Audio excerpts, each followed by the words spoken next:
Before we dive in, a quick moment. Most learning gets talked about, but little of it gets recorded. On February the 26th, that changes. The Podcast Learning Festival is happening at Mary Sumner House in London, a one-day event for people who care about how podcasting and learning come together to make work smarter and more human. You'll be in rooms where people are recording real conversations, sharing what actually works, and exploring what happens when learning becomes something you can hear, not just attend. It's for creators, learning leaders, and anyone curious about using audio to change practice, not just talk about it. Tickets and details are at podcastlearningfest.live and the links in the show notes. Now, on with the episode.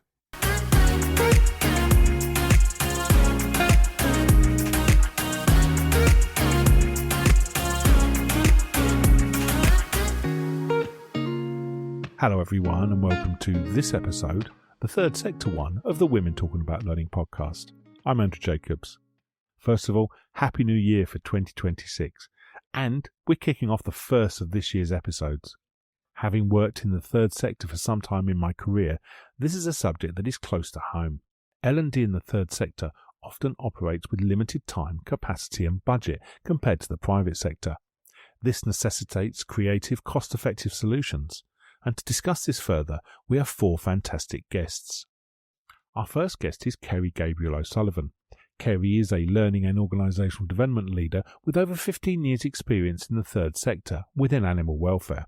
They've led national learning strategies and shaped organisational culture in complex, emotionally demanding environments.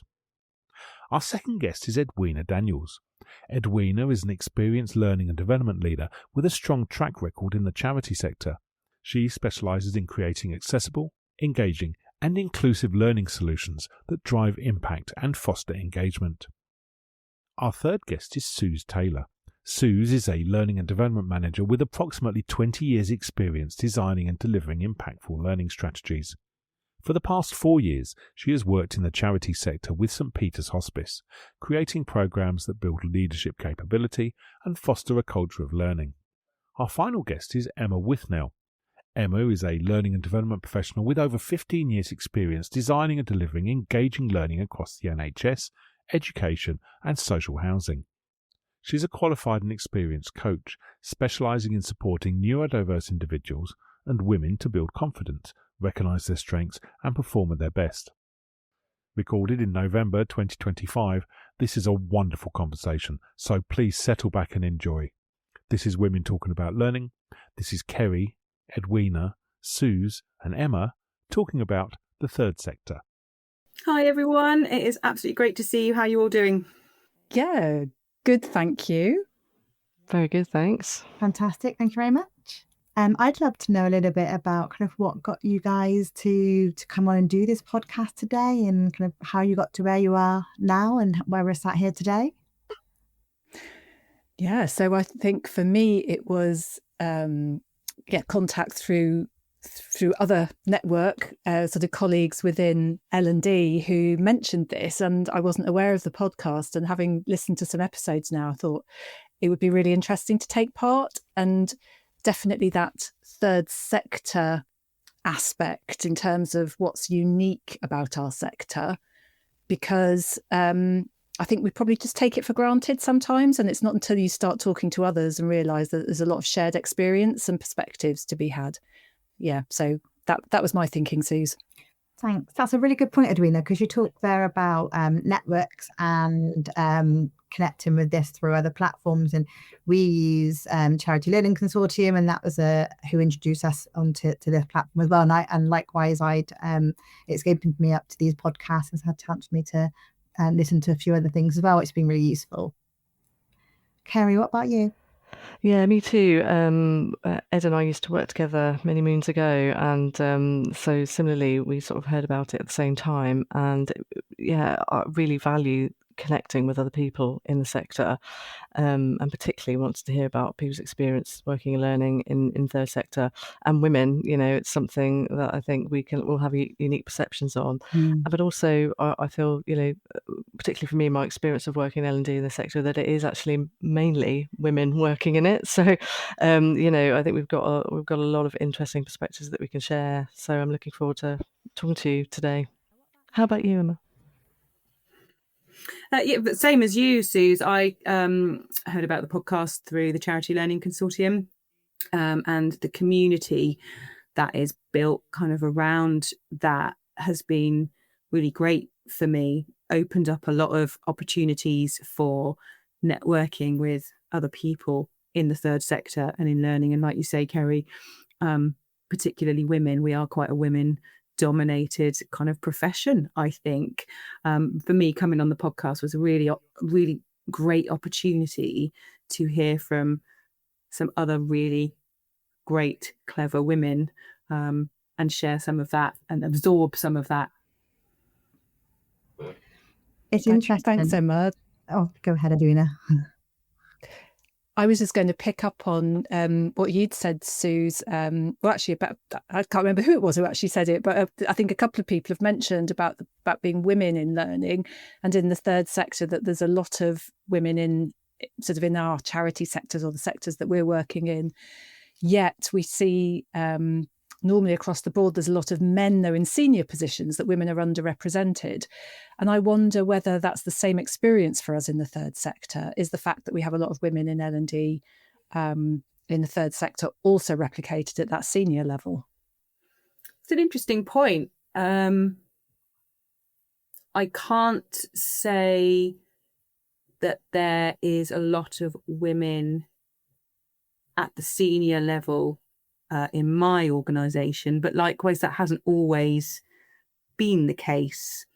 So for me, it's difficult in my own experience to kind of comment on that.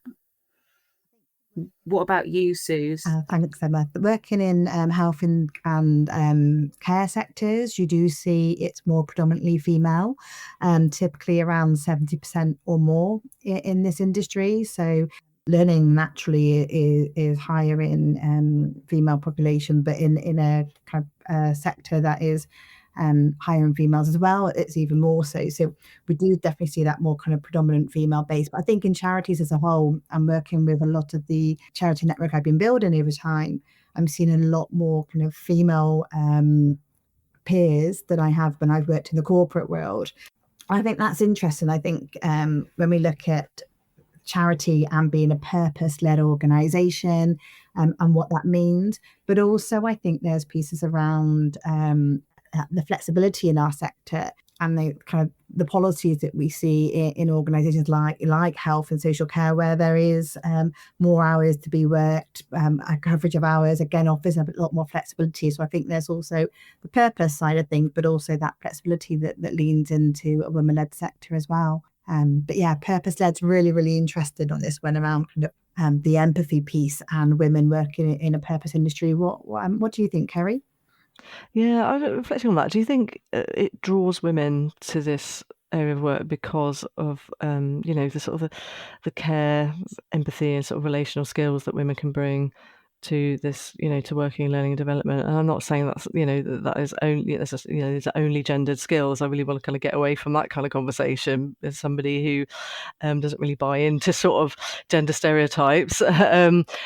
But I do notice it, I do really notice that those around me that are women are more open to expressing, the empathy and those sort of more vulnerable conversations, I think. And I think sometimes those are needed in learning and development for all sorts of reasons, and particularly something I see in working in animal welfare, just the emotional toll it takes on people working with that, and I'm assuming that's probably the same for you guys working, in the areas of work that you have, and just how the work people are doing affects them emotionally. And I think L&D has a real key role in helping people with that, and learning, has a really key role in helping people to thrive at work. But with that comes, dealing with things like wellbeing and vulnerability and so on. I wonder how that affects you in your roles as women working in this area.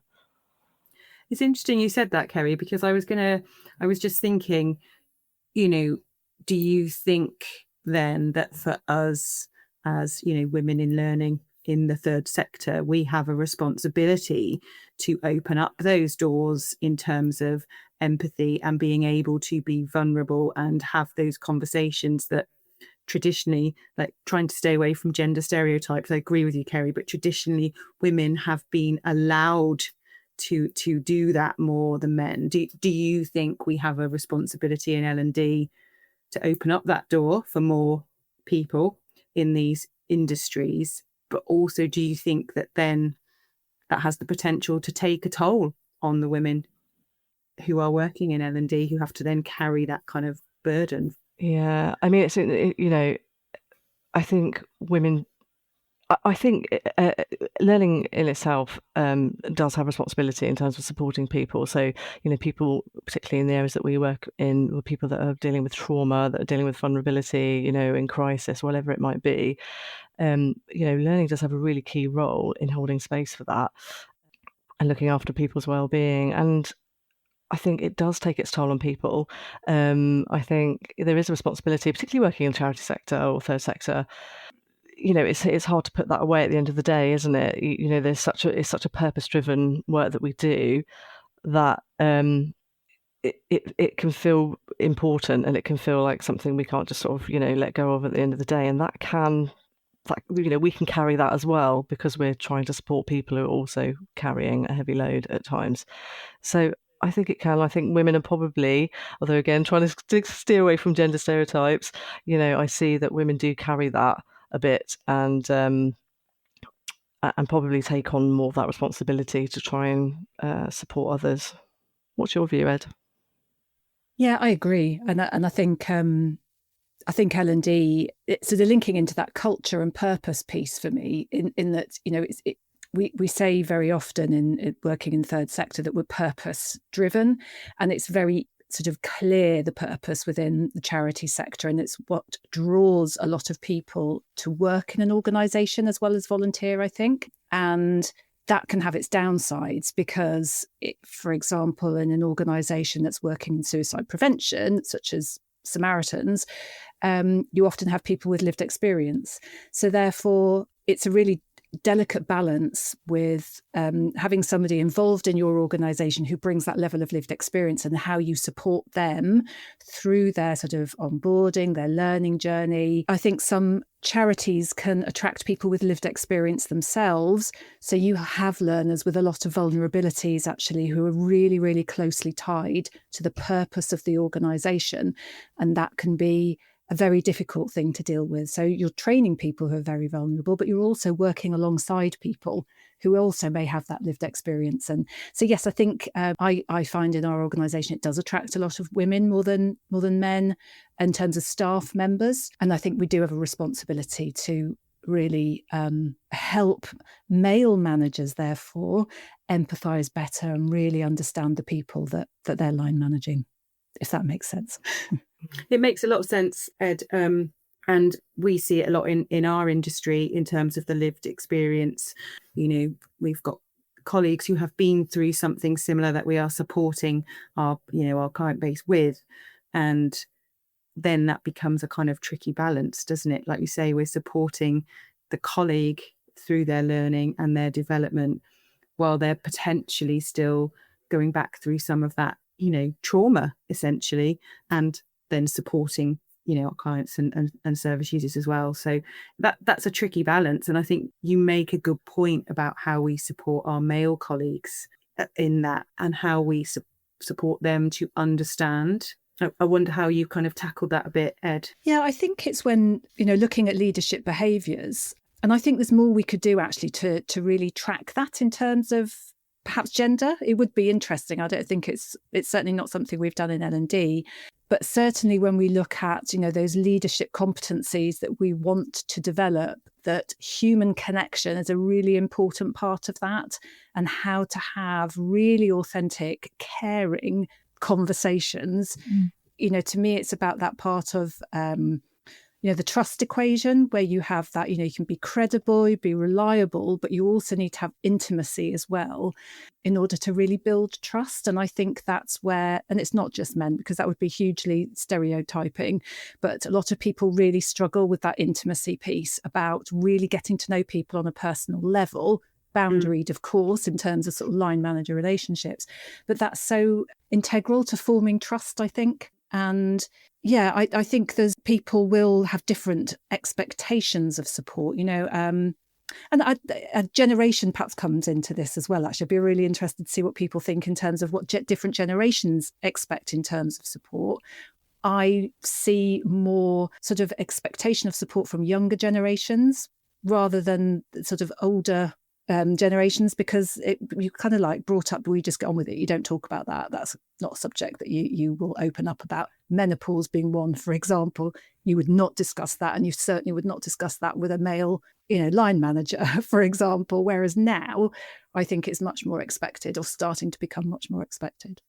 I'm just going to pick up on that, actually, Ed, and I wonder, we circle right back to the beginning where we were talking about lots of women in L&D, but potentially not in those top spots, and picking up on like the issue of menopause and support. Do you think there's a correlation to that time of life, potentially, where women are dropping out of the top spot race because of, menopause and things like that, where, for whatever reason, that's making them feel like they can't take that next step, to the seat higher up? Yes, and I'd be really interested to hear from what your organisations are doing in this space as well, because I think it's something we really have started at Samaritans by having a menopause support group, a network group where we do have people who are able to come and talk about this and sharing experiences and how it makes you feel in relation to your ability, because there's certainly a lot of voices I hear from women at that stage of life who are saying, I don't feel competent anymore,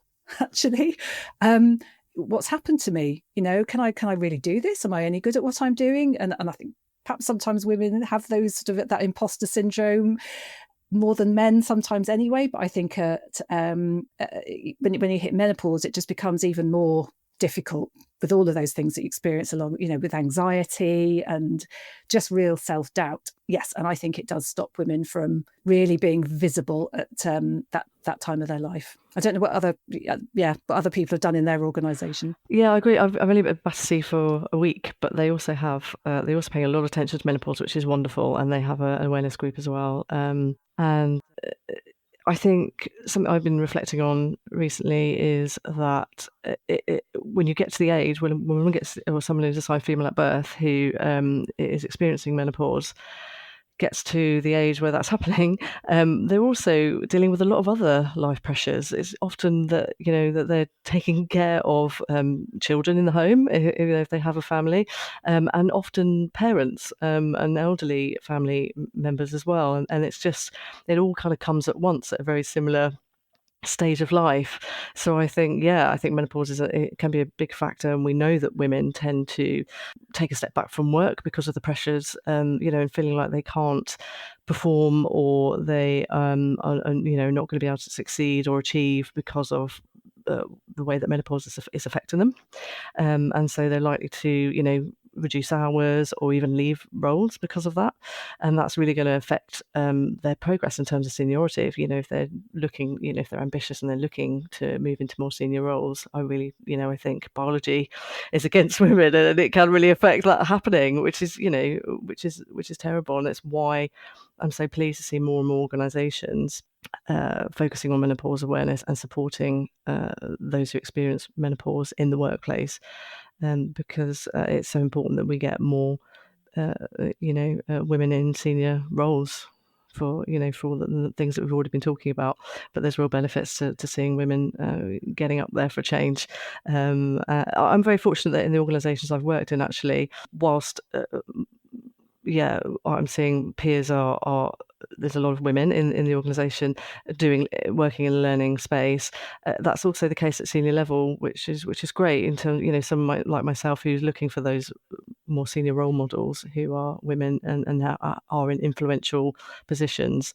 That's really inspirational for me. Suze, what's your experience of this? Yes, we're very similar in we have those support groups We've done a lot around kind of information sharing and understanding menopause. And I think one of the most important factors here is spreading awareness of menopause. Of course, that support for those people that are going through menopause at work is crucial, but also for other people around them to understand what menopause is. And I think for men to learn about menopause has been really important.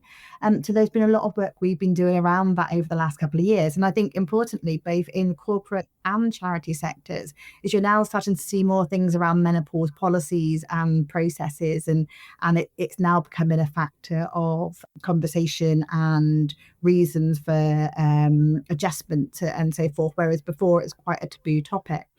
So absolutely, I think we are seeing a big improvement across the board in menopause over the last 5 years, even I'd say. I'd love to lean into some of the things that Edwina was mentioning before around leadership. I mean, we were talking about women in leadership and generations as well, and actually how we lead or as how we lead L&D within purpose-led organizations, really kind of focusing on that at the moment. And I think being mission-driven organizations typically means a lot of our people, so a lot of our staff and our volunteers are also quite mission driven. So when we look at our learning, that can really boost engagement with some of the topics that we're doing and their desire to do a good job. And I know some of the topics around compassion fatigue and stuff comes out of this for them as well as externally, and that's something I'd love to explore. But thinking of things like our values, things like respect and collaboration, all of that really shapes some of our learning priorities at our hospice. And I think this is something that things like our leadership program training can include, things like ethics and resilience training. I think a lot of that helps our leaders to support our people in our organization with that purpose-led focus, because of that kind of need and drive to perhaps do more than is physically possible in some cases.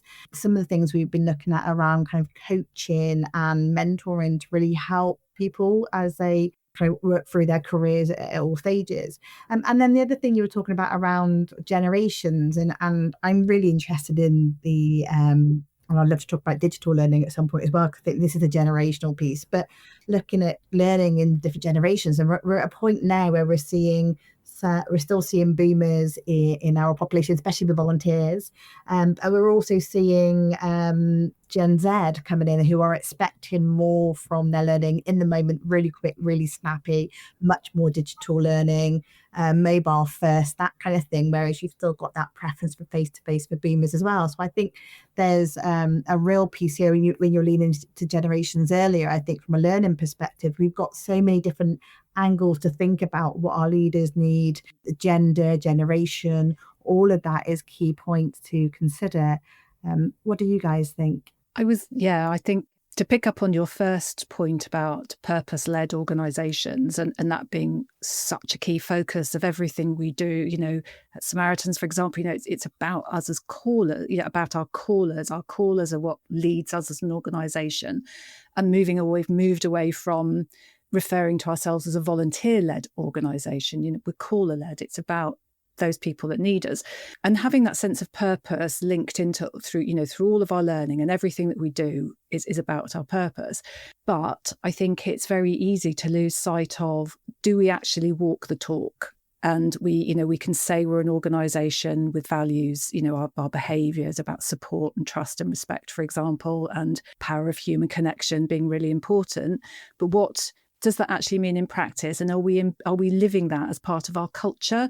And that's definitely a piece that we're exploring at the moment. And I think, and I'd have to look at where this was, but I think there's an NCVO piece recently about this, about how purpose-driven organisations often lose sight of what the culture is within the organisation. And that, I think that's a really important focus for us, and sort of brings us back to the conversation we were having earlier about how, your behaviours and your leadership behaviours can really embody the culture within the organisation. So it's not just about purpose. I think people leave organisations because of a culture issue, not because of a, lack of connection with the purpose in the end. So interesting. Kerry, I don't know what you think. Well, what's learning's role then in that, in embedding or transitioning a culture, or because sometimes that needs to happen, right? Culture needs to change, and not to talk about learning culture, we might just talk about organizational culture.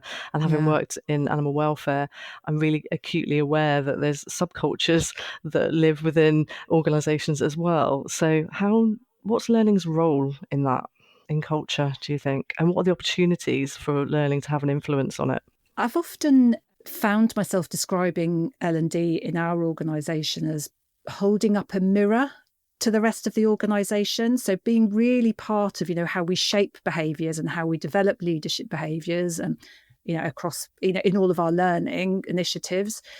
So when you see something that isn't actually role modelling, or somebody who isn't role modelling that, and this is a really difficult, and they're difficult conversations to have, but where there are opportunities to hold the mirror up then to say, actually, those two things aren't really joining up here, and it's not really being embodied. And that sometimes is those, quite brave conversations to have upwards, to senior leadership within the organisation.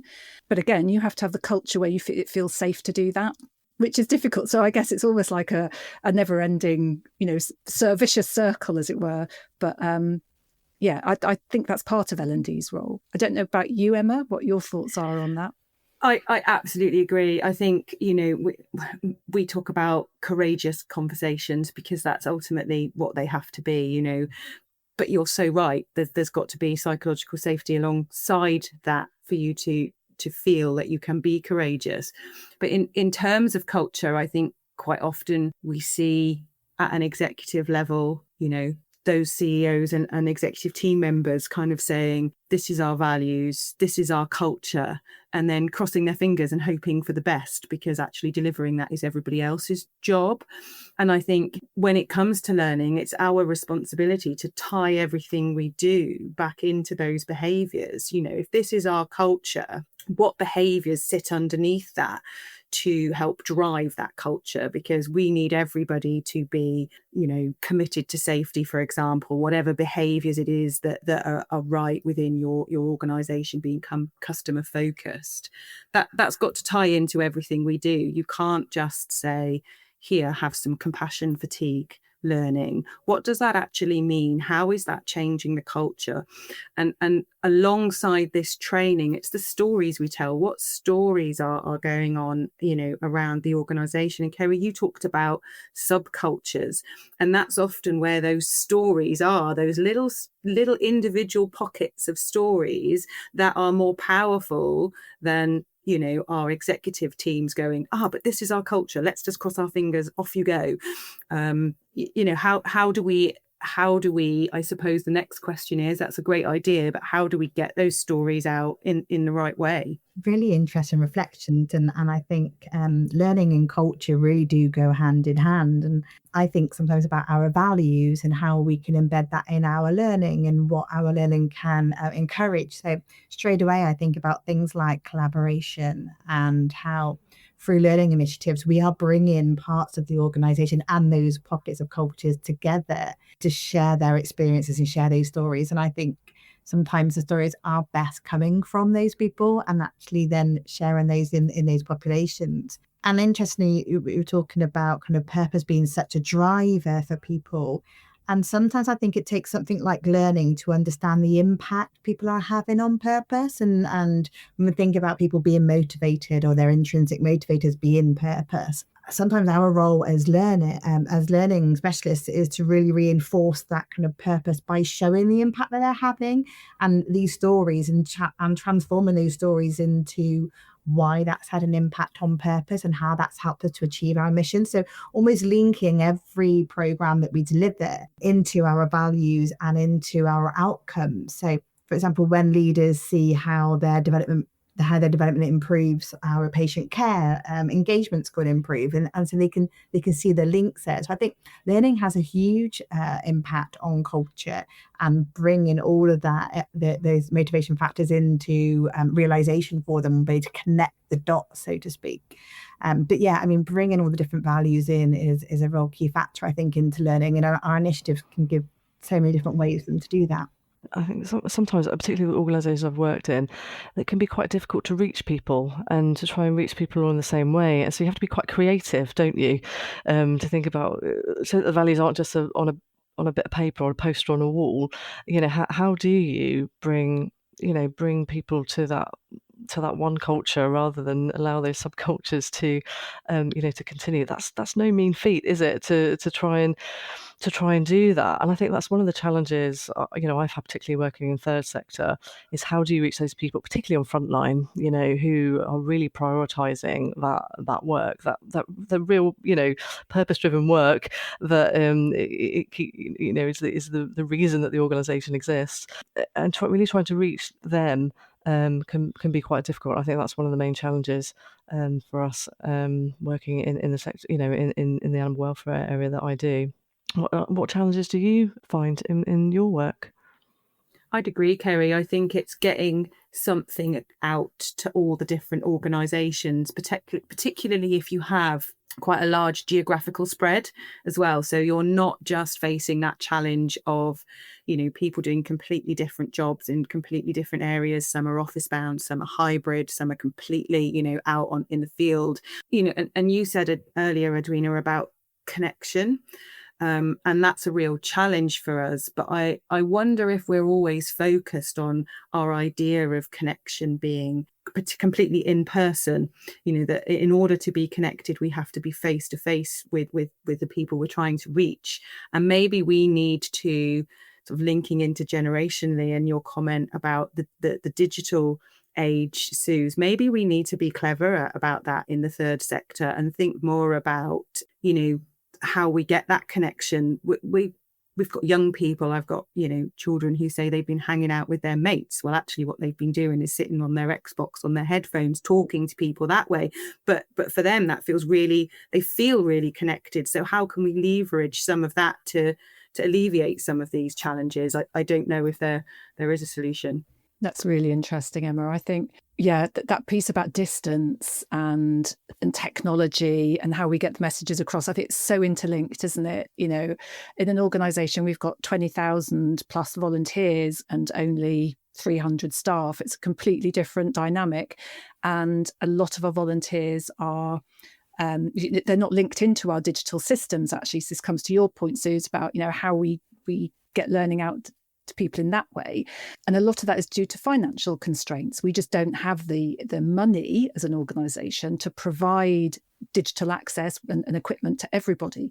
So relying on people using their own equipment, their own sort of digital capability and digital literacy in order to connect this. And we're having to make some assumptions about people. So that's a really big challenge for us as a charity in how do we really, really get to our audience out there with learning. And maybe podcasts is one to explore, actually. To me, it's always seemed like something that I hadn't really thought about. Maybe just need to do a few little recordings every now and then, a few conversations, and find a way of getting it out that's not on our LMS, but a different way of how we could reach people. Yeah. And maybe you're right, Edwina. Maybe that is, a podcast is a way to distribute learning across the generations.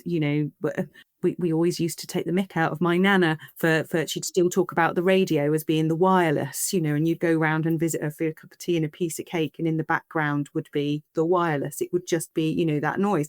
So, that's a generation that are used to having somebody speaking to them in the background and them getting information that way.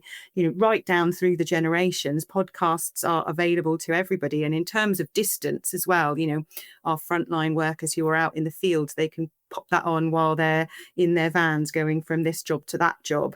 It's something that they can access and consume, and you can start it as you will, as you need to.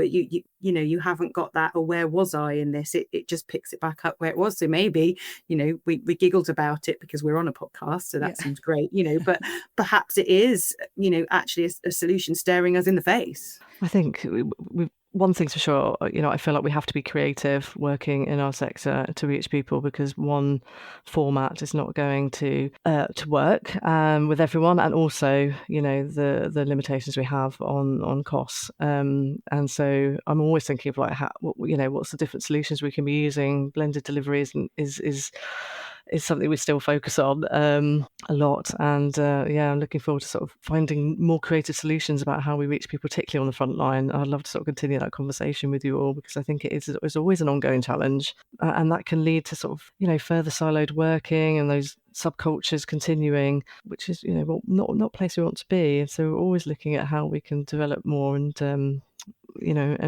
engage people more in learning in different ways, and that cross-generational point is really key, isn't it, as well as geographical location and all sorts of things, and people accessing technology and actually being able to give them the access that we want them to have. Yeah, I totally agree, Kerry. And sort of thinking about, coming sort of full circle back to the beginning of our podcast and talking about, we're here on our podcast today as women in the third sector in L&D. I wonder what, sort of some final observations might be from you all on, what does it mean to be a woman in third sector learning? What's your experience of that? If there's sort of one sort of takeaway that you'd want people to know. I think for me, it's about us having a link to our values, having a link to social impact, and just being able to make a difference in an organisation that really, really matters. And it's not necessarily even about being a woman, it's just about being something that matters to us as an individual, like I said, coming away from the stereotypes. But absolutely, for me as a woman in learning, working in the third sector has been a very different experience for me as when I've worked in a corporate sector. So just having that personal link, the impact I know that this role is having on others is really evident for me. Thanks, Suze.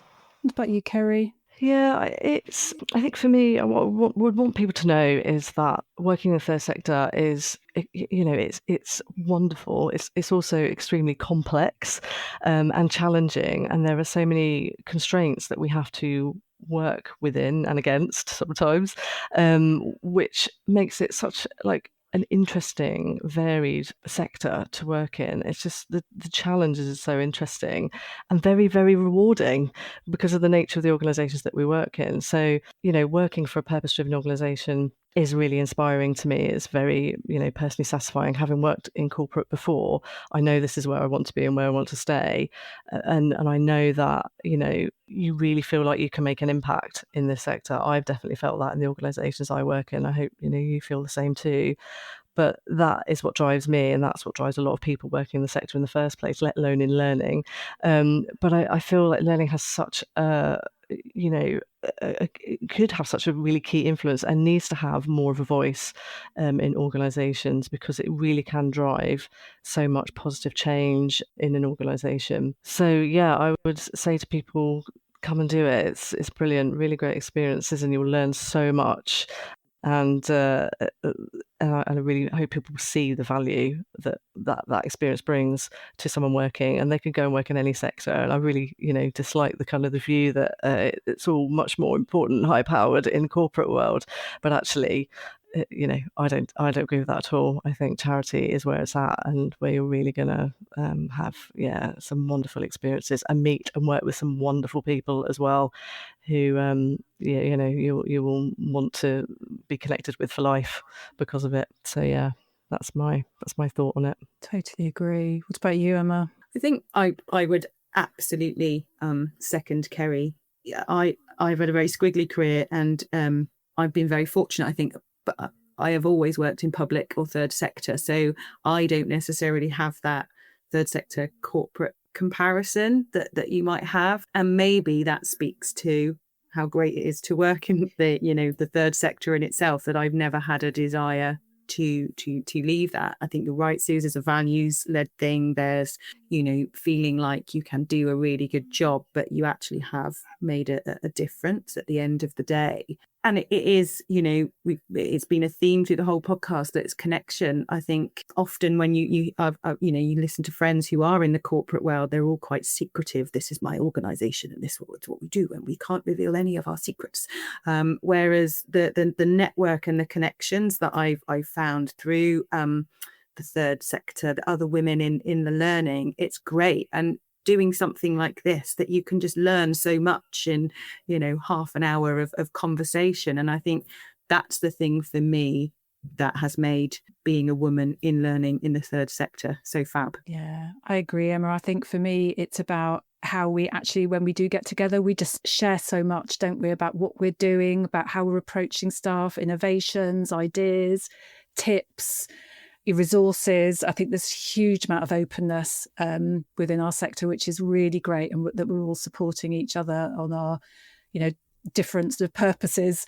Yeah, which is really great, as women or not. And I think there are some really great female role models as well, actually, within the third sector. There's some really great female CEOs that inspire me. So yeah, that's a really positive thing too. You know what, talking to all of you today, you're all amazing role models. So thank you all for this time. I've really enjoyed it. I'd love to continue connecting with you and seeing how things go. Definitely. Thank you so much, Kerry. Likewise. Yeah, I think you're all brilliant. Let's keep talking. Yeah, thank you so much. Thanks, Sue. Thanks, Kerry. Thanks, Edwina. Goodbye, everyone. Take care. Take care. Bye. This episode surfaced the realities of learning in the third sector. We know purpose is central, but it comes with pressure, emotional labour, and constant trade-offs. Across the conversation, it was really intriguing to hear how learning shows up, not as a programme, but as culture, leadership behaviour, and everyday support. I do wonder whether we can learn more outside of the third sector from that approach. A huge thank you to Kerry, Edwina, Suze and Emma for sharing their experiences so generously. You'll find all their details as well as all the links which were mentioned in the show notes. We're back in a couple of weeks, and next time it's The Lost One. As always, thank you for listening, and we'll see you again soon.